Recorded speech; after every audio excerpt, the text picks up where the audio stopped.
Assalomu alaykum. Bugun sizlar bilan ingliz tilida past simple zamonining ishlatilishi va uning formulalari, signal so'zlari haqida gaplashib o'tamiz. Demak, darsimizni boshlashdan oldin o'zi past simple nima ekanligini o'rganib olishimiz kerak bo'ladi. Bilasizlar, past simple zamoni ikki qismga bo'ladi. Birinchisi o'tgan zamondagi ish harakatlarni ifodalash uchun past simple bir zamoni, ikkinchisi esa o'tgan zamonda shaxslarning yoki jismlarning qanday holatda bo'lganligini ifodalash uchun past simple ikki zamonga bo'linadi. Bugun sizlar bilan biz past simple bir zamon haqida, ya'ni o'tgan zamonda ish harakatlarini qanday qilib to'g'ri ifodalash haqida gaplashib o'tamiz.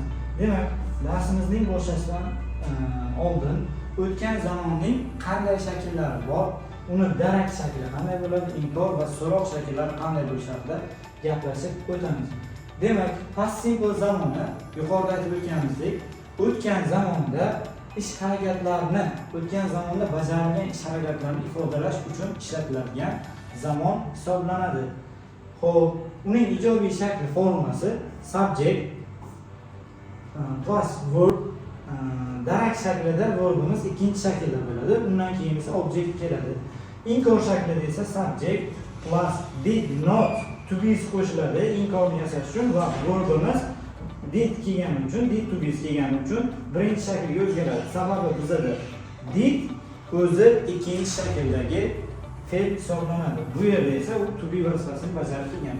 So'roq shaklida ham, past simple so'roq shaklini yasashda ham biz did to be dan foydalanamiz va har doimgidek so'roq shaklini yasash uchun did ni, ya'ni to be ni subjectdan oldinga o'tkazamizda did plus subject plus verb keyin objektni qo'llasak bo'ladi. Past simple zamonining ko'zingiz o'rgangan shakldagi formulasini yozib ko'rsatmoqchiman. Demak,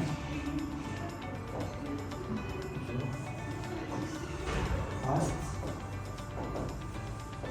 simple tense. Demak, tarjima qilganimizda past degani o'tgan tarjimasini beradi. Simple oddiy, tense esa zamon degan tarjimani beradi va past simplening o'zbek tilidagi tarjimasi o'tgan oddiy zamon degan tarjimani beradi. Demak, yuqorida sizlar bilan eslab o'tganimizdek, past simple zamonida biz o'tgan zamonda bajarilgan bo'lib o'tgan ish harakatlarini berishda foydalanamiz. Xo'p, buning darak gap shakli formasi subject plus darak shaklida fe'lning ikkinchi shaklidan foydalanamiz. Xo'p, fe'llar o'zi sizga ma'lumki ikki xil shaklga bo'linadi. Regular, ya'ni odatiy fe'llar, irregular fe'llar. Bularning farqi nima? Regular fe'llar fe'l 2 yoki fe'l 3 shaklini yasaganimizda biz bu fe'lga o'tgan zamon shaklini yasash uchun ed qo'shimchasini qo'shib yasaymiz. Irregular fe'llar qanaqa? Irregular fe'llar fe'lning ikkinchi yoki uchinchi shaklini yasashda fe'lning o'zagi formasi o'zgaradi. Bunaqa fe'llarga misol yozadigan bo'lsak, speak fe'li hozir bu fe'l bir shaklda hisoblanadi. Buni fe'l ikki shaklga o'tkazish uchun buni o'zagini o'zgartiramiz va bu bizda o'tgan zamon shaklida mana bunaqa shaklga to'g'ri keladi va bu bizda past simple zamonda qo'llanilgan shaklimiz yuzaga keladi. Ana endi ed qo'shiladigan fe'llarga bitta misol yozadigan bo'lsak, oddiy qilib play fe'lini olamiz. Play fe'lini olamiz.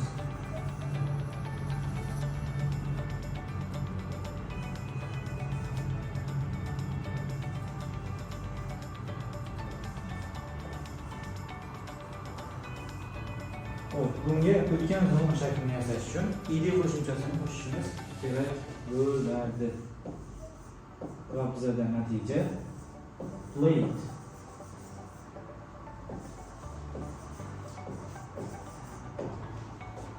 Xo'p, birinchi shaklimizda biz play so'zining tarjimasini o'ynamoq deb tarjima qilamiz. Ammo ikkinchi shaklimizda esa bu fe'l o'ynagan yoki o'ynadi degan tarjimani beradi.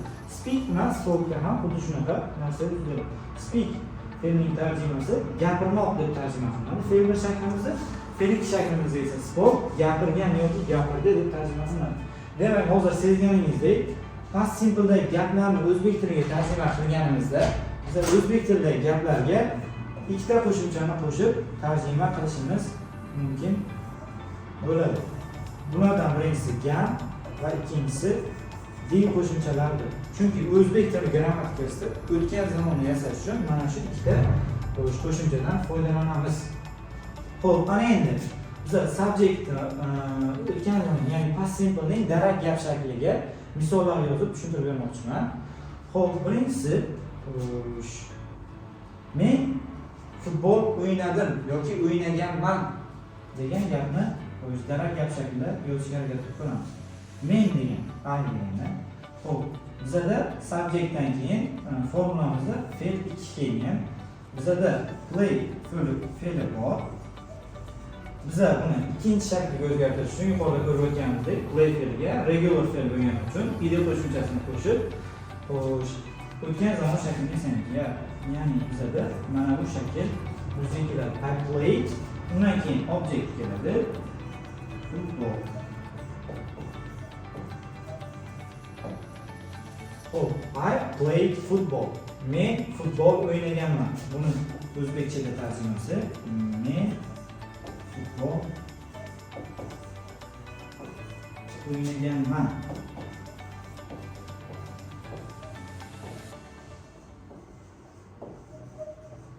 Ya'ni e'tibor qilgan bo'lsangiz, biz o'zbek tiliga past simpledagi gapni tarjima qilayotganimizda o'zbek tilidagi gapga gan qo'shimchasini qo'shib tarjima qildik. Chunki yuqorida aytganimdek, o'zbek tilida o'tgan zamonda berilgan qo'shimcha gan va dil qo'shimchalari bo'ladi. Keyingi misolimizni yozamiz. Masalan, u kecha maktabga bordi. U fe'li bizda he, u shaxsdir.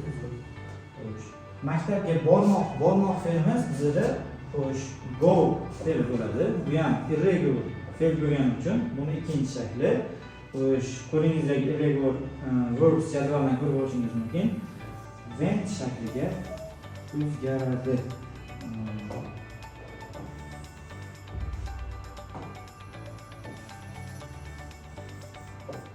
Ya'ni go bormoq fe'li edi, ammo bizga o'tgan zamon shakli kerak bo'lgani uchun borgan shakliga o'zgartirdik. He went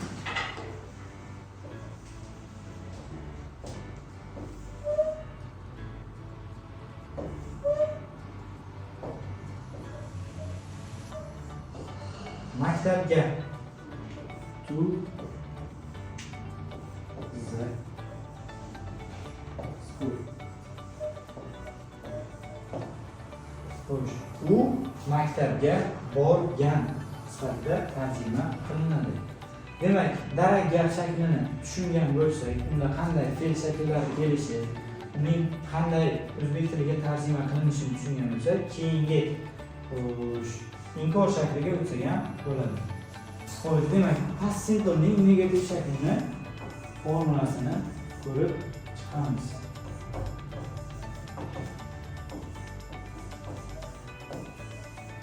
Negativ shakli, ya'ni o'zbek tilida bu inkor shakli deb yoziladi.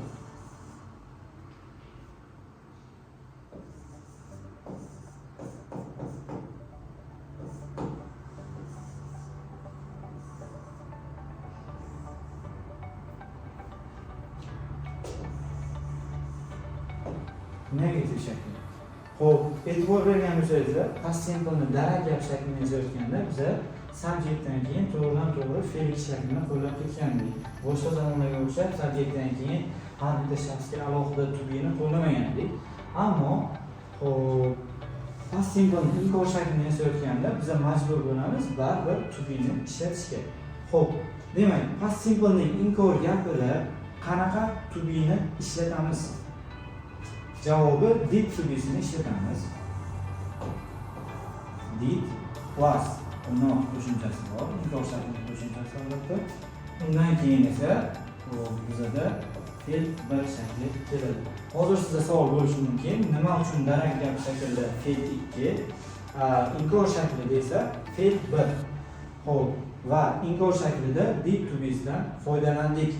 Xo'p, past simplening imkonini yasashda biza odatda did to be'dan foydalanamiz. Undan keyin not qo'shimchasini qo'shamiz va bizada did to be'si to do fe'lining ikkinchi shakli hisoblanadi. İkinci shakli hisoblanadi. Va mana shu fe'l bizada past simple formulamizda to be vazifasini bajarib kelgan, ya'ni o'zini tarjimasini yo'qotib to be vazifasini bajarib kelgani uchun bizada did not, ya'ni did to be'dan keyin keladigan fe'l o'zidan keyin ikkinchi fe'lni talab qilmaydi. Shu uchun fe'l bir shaklini qo'llaymiz. Tushunarli bo'lgan bo'lsa, misollar bilan tushuntirib bermoqchiman. Misol uchun yuqorida ko'rib o'tgan dara gap shaklidagi gaplarimizni inkor qilib qo'shsam. Yuqorida men futbol o'ynaganman degan gapni ko'rgan edik. Endi men futbol o'ynamaganman shakliga qanday qilib o'zgartirishni tushuntirib beraman. Men degan demak subject o'rniga I bo'ladi. Keyingisi yana bir narsani eslatib o'tishim kerak. Bu to be'miz hamma shaxslarga birdek qo'llanaveradi. Ya'ni I ga ham, he, she, it, we, you delarga ham birdek qo'llanadi. Ya'ni birlik shaxslarga alohida to be yoki ko'plik shaxslarga alohida to be degan narsa past simple imkonida yo'q. Demak, I'dan keyin biz did not yozib olamiz. Keyin bizada futbol o'ynamoq fe'li bor edi. Uni biz barakat shaklida ikkinchi shaklda bergan edik. Ammo inkor shaklida birinchi shaklda yozishimiz kerak. Shuning uchun biz o'zi omoniga qaytarib play shaklida yozamiz. I did not play va objektni yozamiz.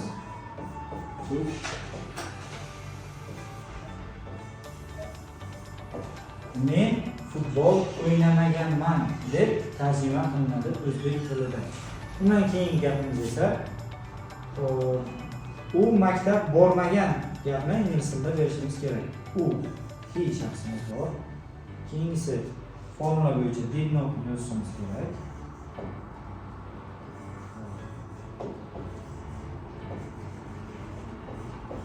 Did not bormoq fe'lini biz past simplening darak gap shaklida ikkinchi shaklini, ya'ni when shaklini ishlatgan edik. Ammo inkor shaklida biz buni birinchi shaklini ishlatishimiz kerak bo'ladi. Ya'ni go shaklida ishlatamiz. Go to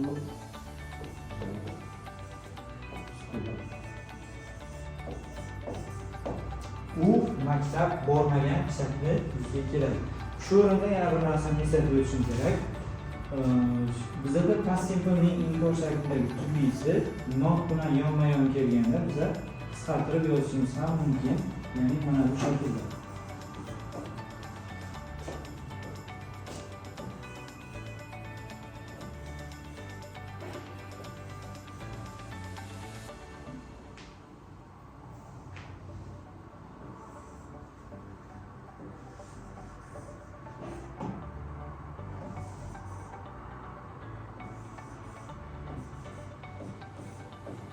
Didn't shakli yuzga keladi. Ya'ni did va not yonma-yon kelgan vaqtda biz buni ikkalasini qisqartirib didn't shaklida foydalansak bo'ladi. Ya'ni mana bu yerda I did not ni to'liq turib yozish shart emas. Mana buni o'rniga didn't shaklini yozib qo'ysam ham bo'ladi. Qanaqa xato bo'lmaydi yoki bo'lmaydi. Mana bunday yozib qo'ysam bo'ladi. Demak, past simplening inkor shakli tushunarli bo'lgan bo'lsa, keyingi shakli so'roq shakliga o'tamiz. Past simplening so'roq shakli biz inkor shaklini yasashda did to be'dan foydalandik. Tabiiyki so'roq shaklini yasashda ham xuddi shu to be'dan foydalanamiz va har doimgidek to be'mizni subjektdan oldinga yozamiz, chiqaramiz. Undan keyin subjektimiz keladi. Va har doimgidek did to be bo'lgani uchun gapimizdagi fe'l shakli fe'l bir shaklida qolaveradi. So'roq shakli bizga keladi. Misol uchun o'tgan zamonda savol bersak, masalan, maktabga borganmisan, futbol o'ynaganmisan, xonani tozalaganmisan, vazifalarni qilganmisan degan so'zlarni yoki gaplarni ingliz tilida past simple so'roq shaklida qilamiz. Mana shuni hozir bir-bir yozib chiqaman. Misol uchun sen xonani tozalaganmisan degan gapni ingliz tilida past simple so'roqda berishni o'rganamiz. Har birimizda bizada did tugisi gapni boshlaydi. Keyin tozalaganmisan demak bizada shaxsimiz sen shaxsi you bo'ladi. Did you xonani tozalaganmisan? Tozalamoq fe'li ingliz tilida clean so'zi bilan ifodalanadi. Keyingisi biz objektni berishimiz mumkin. Clean the room. Va oxirida so'rab qo'yishni unutmaslik kerak. Did you clean the room? Bu gapimiz tarjimasi sen xonani tozalaganmisan degan tarjimani beradi.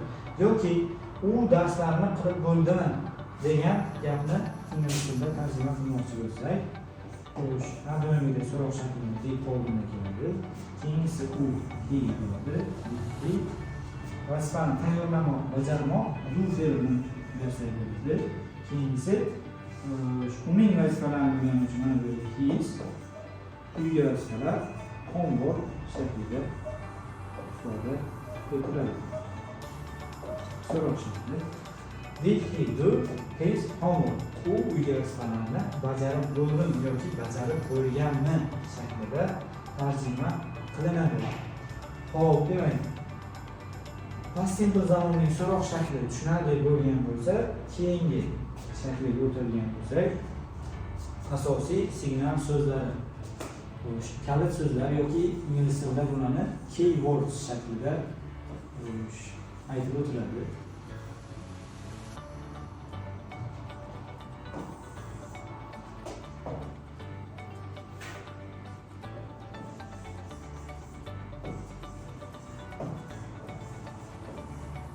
Past simple zamonning signal so'zlari. Asosiylari. Recipe tarjimalarni aytaman. Kecha tarjima qilmayman. Kecha yoki last night.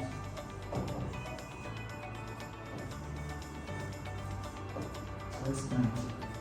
O'tgan kecha.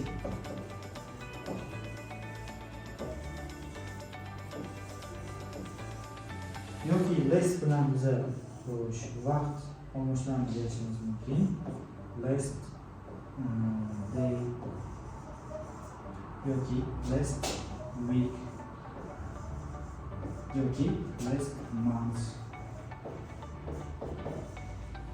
yoki last year shaklida ifodalashimiz mumkin va buni tarjimasi last day deganda o'tgan kuni, last week o'tgan hafta, last month bo'lgan o'tgan oy, last year bo'lganda esa o'tgan yil sifatida tarjima qilinadi. Bundan tashqari bizda yana signal so'zlar haqida gapirsak, ego signalni ishlasak bo'ladi. Bu oldin degani yoki yana bir signali kechadan oldingi kun degan signalni aytamiz. A day before yesterday.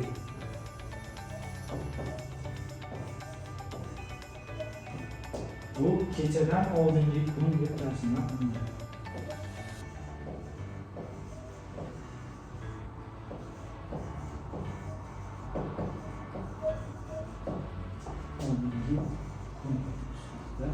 Tarjima qilinadi. Va tabiiyki sizda hozir savol tug'ilgan bo'lishi mumkin. Bu signal so'zlarni gapda qanaqa holatda, qayerda ishlataman? Xo'p, o'tgan zamon, ya'ni past simplening signallari asosan bizda gapning oxirida, ya'ni objektdan keyin beriladi. Misol uchun, bularga bitta gap yozsak, men kecha mashina haydaganman desam, qanaqa gap shaklida desam,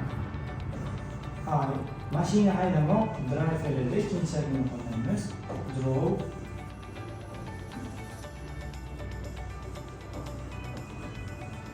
mening mashinamni, my car yesterday.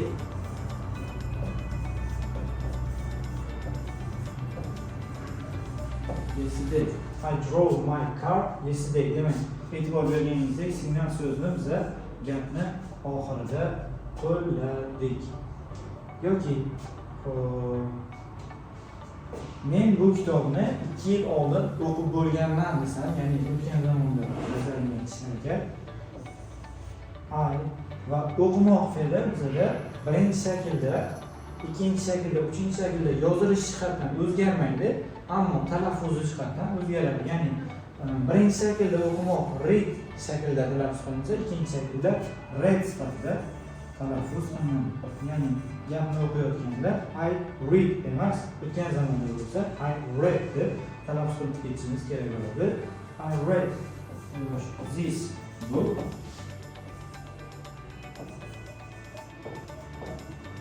İki yıl oldu bo'lsa 2 years hop, ko'rib o'tganimizdek, demak, barcha past simple signallari bizda gapni oxirida mana shunday shaklda ishlatiladi. Hop, demak, slaydga qaytadigan bo'lsak, slaydda bir nechta misollar va sizlar uchun mavzuni tushunganlardan keyin topshiriqlar deb qo'yganman.